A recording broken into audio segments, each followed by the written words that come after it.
स्वस्थ सिद्धांत प्रसारण में आपका स्वागत है। परमेश्वर पिता की स्तुति हो कि इस कार्यक्रम के द्वारा हम लगातार अपने जीवन में सुधारने वाली शिक्षा को ग्रहण कर पा रहे हैं। बीते 5 सप्ताह से हमारे मनन का विषय है दुख। मार्टिन लूथर के कहे हुए एक वाक्य से आरंभ करना चाहता हूं। हम लोग जब अपने जीवन में दुख के समय से गुजरते हैं, वास्तव में इस समय धर्म विज्ञान या यूं कहिए परमेश्वर को जानना हम लोगों के लिए और आसान हो जाता है।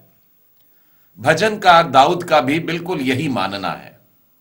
भजन संहिता के 119वें अध्याय के 71वें वचन में देखिए क्या लिखा है। मुझे जो दुख हुआ वह मेरे लिए भला ही हुआ, जिससे मैं तेरी विधियों को सीख सकूं।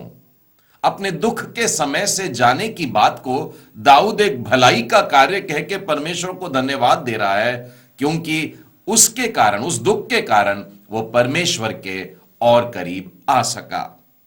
हां प्रियो, यदि दुख की परिस्थिति में हमारा रवैया सही होता है, तभी हम पर इसका सकारात्मक असर दिखाई देता है। परंतु व्यथा इस बात की है कि अधिकांश लोग दुख की परिस्थिति में गड़बड़ा जाते हैं और उनसे गलतियां हो जाती हैं। बिल्कुल यही कारण है कि हम लोग सीख रहे हैं दुख कैसे न मनाएं, हाउ नॉट टू सॉरो। और अब तक हम लोगों ने इस विषय को लेकर के 5 पाठ सीख चुके हैं, जो इस प्रकार से थे। Lesson number 1, do not dream of happy times always. यह ना सोचे कि हरदम खुशियां ही होगी।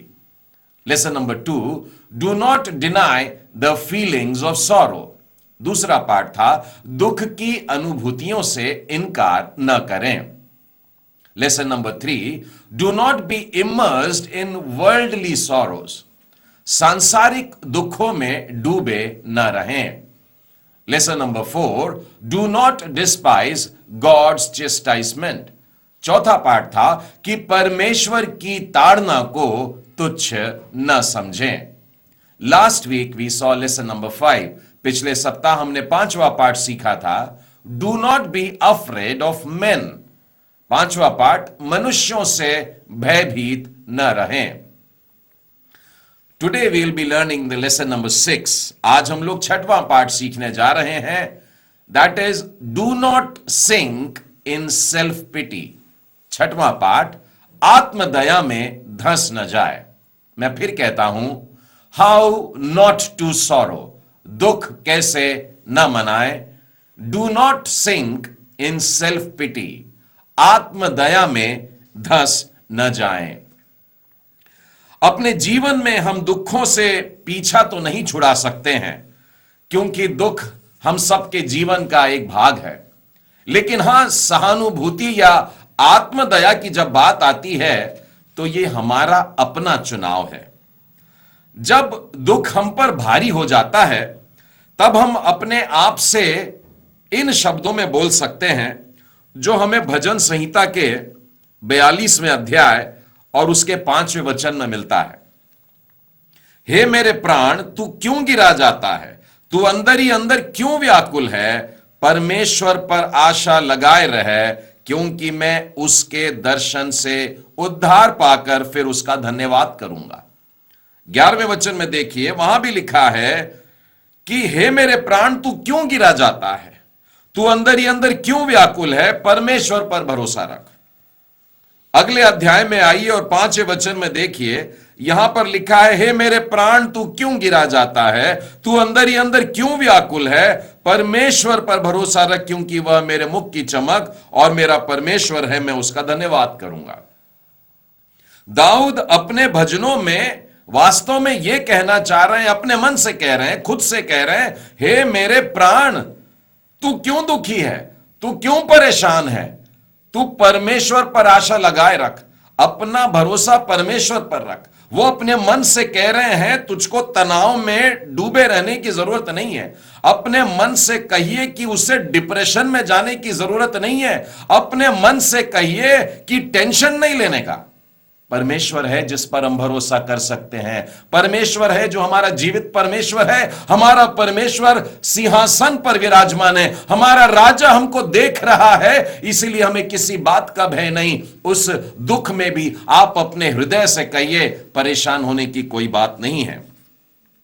प्रियो, बाइबल में दुख की अवस्था को इस प्रकार से दर्शाया गया है मानो कोई मनुष्य धूल में बैठा हो या राख में बैठा हो।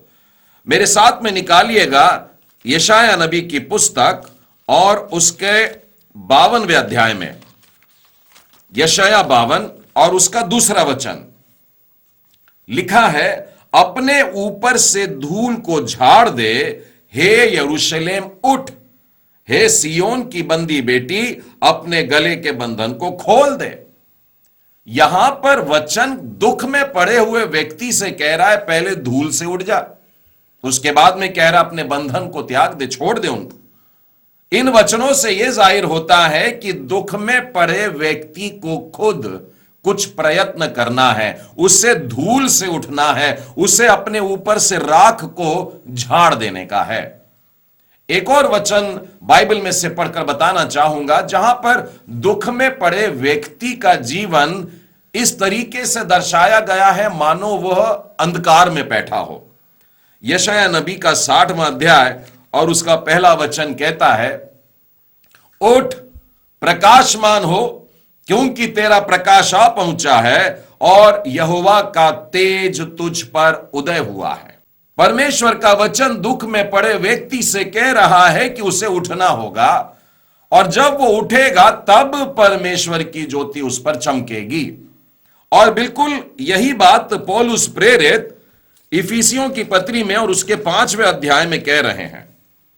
इसके 14वें वचन में लिखा है, हे सोने वाले जाग और मुर्दों में से जी उठ। सोने वाले जाग और मुर्दों में से जी उठ, तो मसीह की ज्योति तुझ पर चमकेगी। अर्थात दुख में पड़े व्यक्ति से कह रहे हैं अब पड़े रहने की जरूरत नहीं है। दुखी व्यक्ति निष्क्रिय हो जाता है, उदास हो जाता है, मानो सोया हुआ है, लेकिन वचन कह रहा है तुझे अपनी नींद से उठना होगा। हे सोने वाले जाग, और तेरी यह अवस्था मानो मुर्दों के समान है, मुर्दों में से खड़े हो जा। और जब तू ऐसा करेगा तब मसीह की ज्योति तुझ पर चमकेगी। दुख में पड़े लोगों से परमेश्वर का वचन कह रहा है तुम्हें पहला कदम उठाना होगा, तुम्हें उठना होगा, तुम्हें उस धूल को झाड़ना होगा, उस मिट्टी से उठ करके खड़े होना होगा, तब परमेश्वर का उजाला तुम पर चमकेगा। हमारा काम है उठना, और परमेश्वर का कार्य है कि उसका उजाला, उसका तेज हमारे जीवन में आता है। प्रियो, सांत्वना के शब्दों से इनकार न करें। जब हम दुख में रहते हैं, बहुत सारे लोग आकर के हमें शांति देना चाहते हैं। कोई शांतिदायक बातें कर रहा है, बर्ताव कर रहा है, तो उसे मना नहीं करना है। मैंने बाइबल में कुछ ऐसे लोगों को देखा है जिन्होंने लोगों से सांत्वना के शब्द भी सुनना न चाहा। यिर्मयाह नबी की पुस्तक और उसके 31वें अध्याय के 15वें वचन में लिखा है, सुन, रामा नगर में विलाप और बिलक बिलक कर रोने का शब्द सुनने में आता है। राहेल अपने लड़कों के लिए रो रही है और अपने लड़कों के कारण शांत नहीं होती, क्योंकि वे जाते रहे। यहां पर ऐसे व्यक्ति का वर्णन है राहेल का, जिसके लिए लिखा है कि वो सांत्वना के शब्द नहीं सुनना चाह रही। उसे लोग समझाना चाह रहे हैं, वो रो रही है, बिलक बिलक कर रो रही है, दुखी है, क्योंकि उसके बेटे नहीं रहे, लेकिन वो शांति देने वालों की नहीं सुनना चाहती है। एक और उदाहरण आपको बताना चाहूंगा, उत्पत्ति की पुस्तक में आइए और उसके 37वें अध्याय में, जहां पर याकूब के बेटों ने आकर के अपने पिताजी से कहा कि तेरा प्रिय बेटा जो है वो जंगल आया था और जंगली जानवर ने उसको खा डाला है। अब जब ये बात सुनता है तो अपने वस्त्र फाड़ दिया, कमर में टाट लपेट लिया और अपने पुत्र के लिए बहुत दिन तक विलाप करता रहा। 35वें वचन में लिखा है, याकूब के सब बेटे बेटियों ने उसको शांति देने का प्रयत्न किया, पर उसको शांति नहीं मिली और वह यह कहता रहा, मैं विलाप करता हुआ अपने पुत्र के पास अधोलोक में उतर जाऊंगा। प्रियो, याकूब ने भी दुख में अपने आप को इतना गिराया है, इतना दुख में डूबा हुआ है कि वो सुनना नहीं चाह रहा, लोगों से शांति के शब्द नहीं सुनना चाह रहा। अंग्रेजी अनुवाद में अगर आप पढ़ेंगे तो वाक्य आता है कि ही रिफ्यूज्ड, उसने मना कर दिया, मत कराओ मेरे को ये शांतिदायक बातें मत सुनाओ, और इस प्रकार से वो मना कर रहा था। एक और वचन आपको दाऊद के जीवन से बताना चाहूंगा, दूसरा शमूएल और उसके 12वें अध्याय और उसके 17वें वचन में देखिए। यहां पर वो घटना है जहां पर दाऊद को बतशेबा से जो पहला पुत्र प्राप्त हुआ था वो बहुत बीमार हो गया, और जब वो बहुत ज्यादा बीमार हो गया, मरने पर आ गया, दाऊद परेशान था और उसने उपवास और प्रार्थना शुरू कर दिया। उसकी हालत देख करके घर के लोग परेशान हैं, और वचन में यूं लिखा है, तब उसके घराने के पुरनिये उठकर उसे भूमि पर से उठाने के लिए उसके पास आए, परंतु उसने न चाहा और उनके संग रोटी न खाई। प्रियो, दुख में पड़े नहीं रहने का है और इसीलिए उसमें से निकल आना है। आज का मेरा पाठ में यही बताना चाहता हूं कि आत्म दया में धंस न जाए। Do not sink in self pity. उस दुख में पड़े नहीं रहने का है। आया है कोई व्यक्ति और शांतिदायक वचनों को बांट रहा है, सांत्वना दे रहा है। दाऊद ने कहा, मेरे को सुनना नहीं चाहता, मैं कुछ नहीं सुनना चाहता, मेरा बेटा मरने पर आया है। प्रियो, ध्यान रखें, यिर्मयाह नबी के द्वारा एक बड़ा सुंदर उदाहरण मुझको मिलता है। 8वें अध्याय के 18वें वचन में अगर आप उसको देखें तो वहां पर यूं लिखा है, यिर्मयाह नबी का शब्द है, देखिए, उसे रोने वाला नबी कहते हैं। वो रो रो करके प्रचार किया करता था, पश्चाताप का प्रचार किया करता था, लोगों की दशा पर रो रहा था और उस दुख को अपने में महसूस कर रहा है। हाय हाय, इस शोक की दशा में मुझे शांति कहां से मिलेगी। कोई सांत्वना देने वाला नहीं है। तो देखिए क्या कहता है, मेरा हृदय भीतर ही भीतर तड़प कर खुद को शांति देगा। वो अपने अंदर ही, अपने अंदर की आवाज को, अपने हृदय की आवाज को ही उमड़ करके अपने आप को शांति देना चाहता है। प्रियो, इसी बात को लेकर के अब आगे बढ़ेंगे। बहुत जरूरी है कि हमें कुछ करना है और दुख की अवस्था से बाहर आना है। परमेश्वर चाहता है कि हमारे खुद की पहल हो और हम इस दुख में से निकल करके आए। मैं आपको फिलिपियों के नाम पौलुस प्रेरित की पत्री के पास ले चलता हूं, जो कि आनंद की पत्री कहलाती है। यदि आप 3रे अध्याय का पहला वचन देखें तो लिखा है, मेरे भाइयों प्रभु में आनंदित रहो। परमेश्वर का यह वचन इस प्रकार से कहता है। और अगर आप 4थे अध्याय का 4था वचन पढ़े तो वहां पर भी ऐसा ही लिखा है, प्रभु में सदैव आनंदित रहो। मैं फिर कहता हूं, आनंदित रहो। इस बात को दोहराया जा रहा है, वो बार बार बोलना चाहता है। वो क्या कह रहा है, देखिए, ये वही बातें हैं जो तुमको बार बार लिखने में मुझे कोई कष्ट नहीं होता, और इसमें तुम्हारी ही कुशलता है, तुम्हारी भलाई है कि मैं बार बार इन बातों को दोहरा रहा हूं कि खुश रहो, प्रसन्न रहो, आनंदित रहो, प्रभु में आनंदित रहो। और प्रसन्न रहने के लिए हम जो कुछ भी कर सकते हैं अपने जीवन में, परमेश्वर की महिमा के लिए सब कुछ करना है। नीति वचन का 15वां अध्याय और उसके 13वें वचन में लिखा है, मन आनंदित होने से मुख पर भी प्रसन्नता छा जाती है, परंतु मन के दुख से आत्मा भी निराश हो जाती है। प्रियो, आप अपने शरीर को भला चंगा भी रख सकते हैं अगर आप आनंदित रहते हैं। इसलिए आपको अपने दुख की अवस्था में डूबते नहीं जाने का है, परंतु उसमें से निकलकर आते रहना होगा। प्रियो, आत्म समर्थक लोग साधारणता उन लोगों में दोष ढूंढने लगते हैं जो उनके साथ में सहानुभूति नहीं रखते हैं। परंतु मैं आप लोगों के सामने कुछ आवश्यक जरूरी बातें बताना चाहता हूं जो मानो अनंत सत्य की हैं।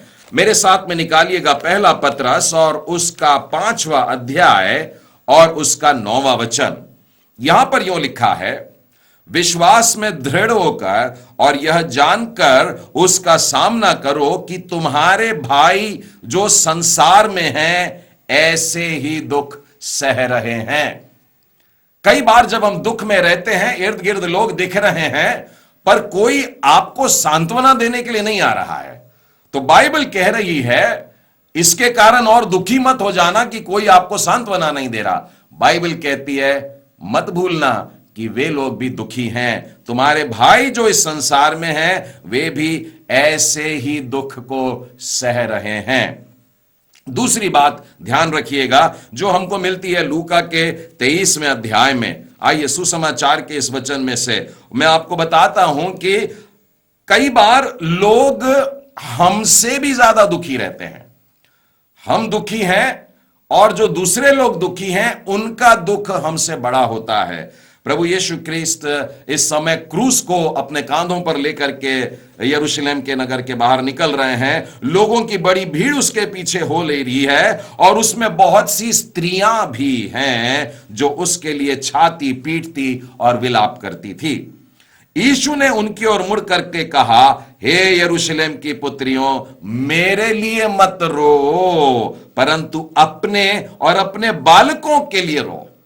मेरा दुख छोटा है लेकिन तुम्हारा दुख बहुत है। मेरे लिए रोने की जरूरत नहीं है, अपने लिए रो, अपने बच्चों के लिए, अपने संतानों के लिए रो, क्योंकि देखो वे दिन आते हैं जिनमें लोग कहेंगे धन्य है वे जो बांझ हैं और वे गर्भ जिन्होंने न जना।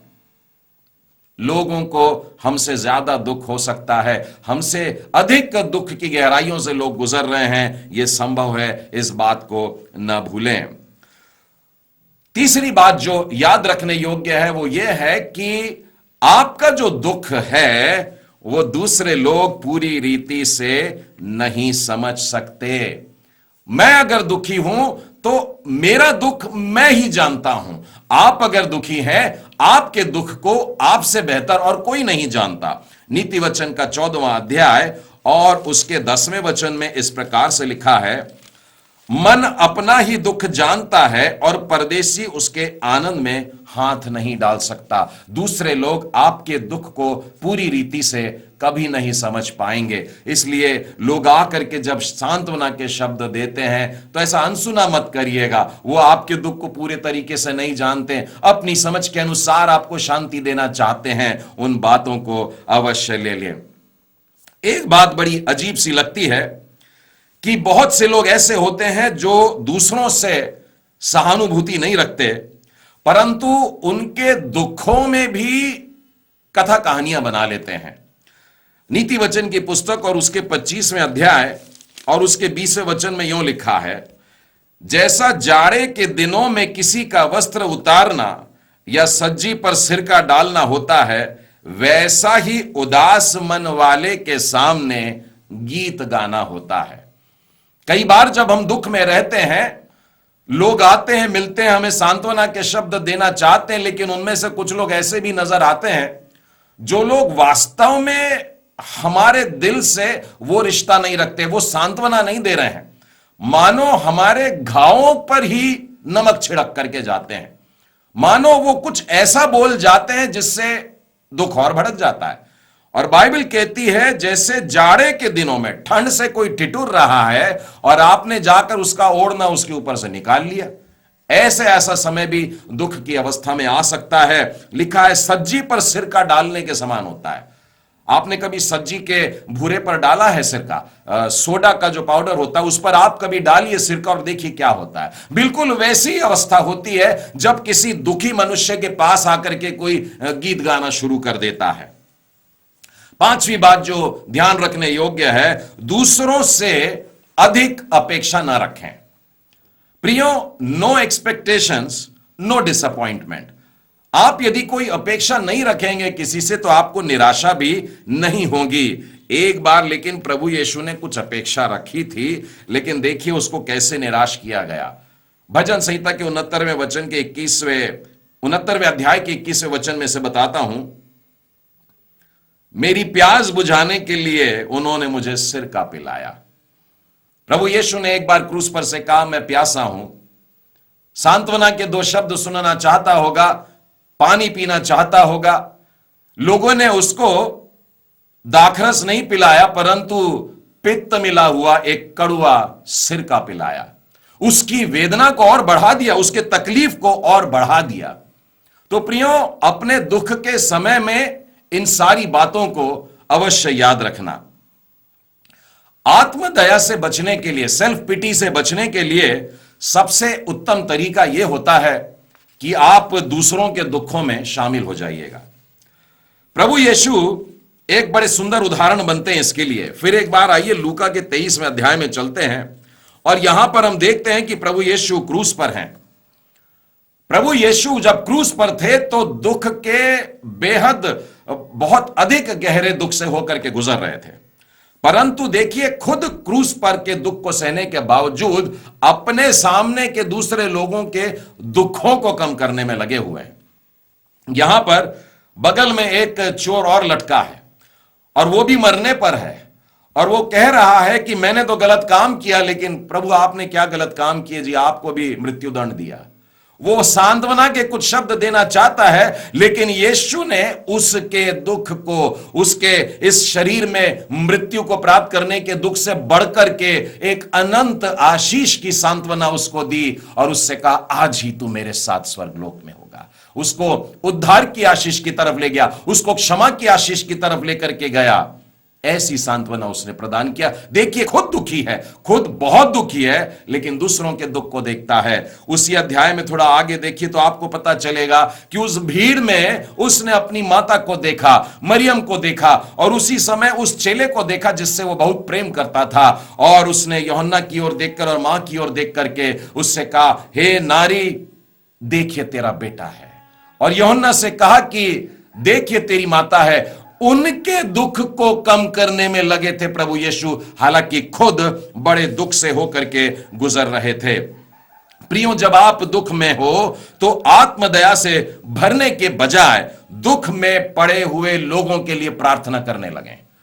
अगर आप दुख में पड़े हैं तो अपने लिए प्रार्थना करने की बजाय दुख में पड़े लोगों के लिए प्रार्थना करें कि वे उसमें से निकल आए, और हां, सुख में पड़े लोगों के लिए भी प्रार्थना करें कि वे इस दुख से होकर के ना गुजरें।